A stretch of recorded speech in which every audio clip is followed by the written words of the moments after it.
অহাকালি 7 অক্টোবৰ ৰাতিপুৱা 10:30 লগে লগে কিন্তু অৰুণোদয় 3.0 জৰিয়তে কিন্তু হিতাধিকাৰীসকলৰ একাউণ্টত টকা প্ৰদান কৰা আৰম্ভ কৰিব অসম চৰকাৰৰ তৰফৰ পৰা আৰু ডাইৰেক্ট বেনিফিটৰ জৰিয়তে কিন্তু বেনিফিচিয়াৰীসকলৰ একাউণ্টত এই টকা সোমাব আৰু যাৰ বাবে কিন্তু এখন ফাইনেল লিষ্ট ওলাইছে যিটো লিষ্টত নাম থকা ব্যক্তিসকলে এই টকাটো লাভ কৰিব যদি আপোনালোকৰ লিষ্টত নাম নাই তেনেক্ষেত্ৰত আপোনালোকে হয়তো টকা লাভ নকৰিব গতিকে আপোনালোকৰ নাম এই ফাইনেল লিষ্টত আহিছে নাই কেনেকৈ চেক কৰিব পাৰিব সেই বিষয়ে এতিয়া মই আপোনালোকক দেখুৱাম হেহে আপোনালোকে ভিডিঅটো সম্পূৰ্ণকৈ চাব ভিডিঅটো ভাল পালে নিশ্চয় লাইক কৰি চেনেলটো সাবস্ক্ৰাইব কৰিব এনেকুৱা ইম্পৰ্টেন্ট আপডেটসমূহ পাবলৈ আৰু ভিডিঅটো যদি ফেসবুকত আছে নিশ্চয় পেজটো ফলো কৰিব আৰু ভিডিঅটো এটা শেয়াৰ মাৰিবলৈ পাহৰি নাযাব এতিয়া আপোনালোকে কেনেকৈ আপোনালোকে ফাইনেল লিষ্টখন চাব পাৰিব হে মই আপোনালোকক দেখুৱাই আছো আপোনালোকে লিষ্টখন ডাউনলোডিং কৰাৰ বাবে আপোনালোকৰ লিষ্টত নাম আছে নাই আপুনি অৰুণোদয় টকা লাভ কৰিব নাই হে জানিবলৈ জাস্ট আপোনালোকে কি কৰিব মোৰ ইউটিউব চেনেলৰ যেটো ভিডিঅ চাইছে ভিডিঅটো ডেসক্ৰিপচনত ক্লিক কৰি দিব ক্লিক কৰাৰ লগে লগে আপোনালোকে দুটাকৈ লিংক পাব প্ৰথমটো হ'ল টেলিগ্ৰাম দ্বিতীয়টো হ'ল হোৱাটছআপ আপোনালোকে যিকোনো লিংকৰ ওপৰত এটা ক্লিক কৰি দিব ঠিক আছে যদি আপোনালোকে হোৱাটছআপৰ জৰিয়তে চাব বিচাৰে হোৱাটছআপৰ ক্লিক কৰিব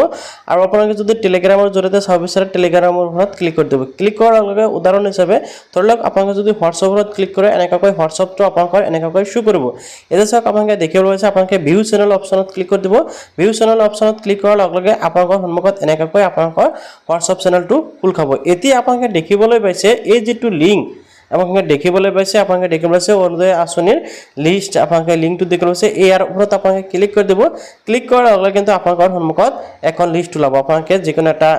ক্লিক কৰাৰ লগে লগে চাওক এনেকৈ অৰুণোদয় আঁচনিৰ ফাইনেল লিষ্টখন ওলাই আহিব আৰু ইয়াতে কিন্তু অল আসামৰ লিষ্ট আছে প্ৰথমতে আপোনালোকে ডিস্ট্ৰিক্ট নেমটো দেখিব পাব তাৰ পিছত আপোনালোকে বিধানসভা সমষ্টিৰ নাম দেখিব পাব তাৰ পিছত ইয়াতে ব্লকৰ নাম তাৰ পিছত ইয়াতে আপোনালোকৰ গাঁও পঞ্চায়তৰ নাম দেখিবলৈ পাব তাৰ পিছত ইয়াতে আপোনালোকৰ পুলিং ষ্টেচনৰ নাম দেখিবলৈ পাব তাৰ পিছত ইয়াতে আছে বেনিফিচিয়াৰী নেম সকল আহিব আৰু ইয়াতে সিলেক্টেড বেনিফিচিয়াৰী ঠিক আছে ইয়াতে কিন্তু এটা কথা আমাক বুজিব লাগিব প্ৰথম যেটো লিষ্ট আছে যিসকলে এপ্লিকেশন কৰিছে সকলো মানুহৰ নাম ইয়াতে শো কৰিব আৰু যিসকলে নেকি সিলেক্ট হৈছে যিসকলে টকা লাভ কৰিব এই দ্বিতীয় লিষ্টত সিলেক্টেড নেমত আপোনালোকৰ নামসমূহ শো কৰিব তেতিয়া আপোনালোকে টকা লাভ কৰিব ইয়াতে এপ্লিকেশন আইডি পাই যাব তাৰ পিছত ইয়াতে কিন্তু আপোনালোকৰ ৰেশন কাৰ্ডৰ নাম্বাৰ বা phone number bank account details সমূহ আপোনালোকে ইয়াৰ পৰা চাব পাৰিব তো আশা কৰোঁ আপুনি নিশ্চয় বুজি পালে যে কেনেকৈ আপোনালোকে অৰুণোদয় আঁচনিৰ ফাইনেল লিষ্টখন চাব পাৰিব যদি আপোনালোকে ভিডিঅটো ফেসবুকত চাই আছে তেনে ক্ষেত্ৰত আপোনালোকে মোৰ ডাইৰেক্ট আসাম টেকেল ইউটিউব চেনেলত আহি কিন্তু আপোনালোকে লিষ্টটো এনেকৈ অতি সহজতে ডাউনলোডিং কৰিব পাৰিব ভিডিঅটো ভাল পালে নিশ্চয় লাইক কৰিব চেনেলটো সাবস্ক্ৰাইব কৰিবলৈ পাহৰি নাযাব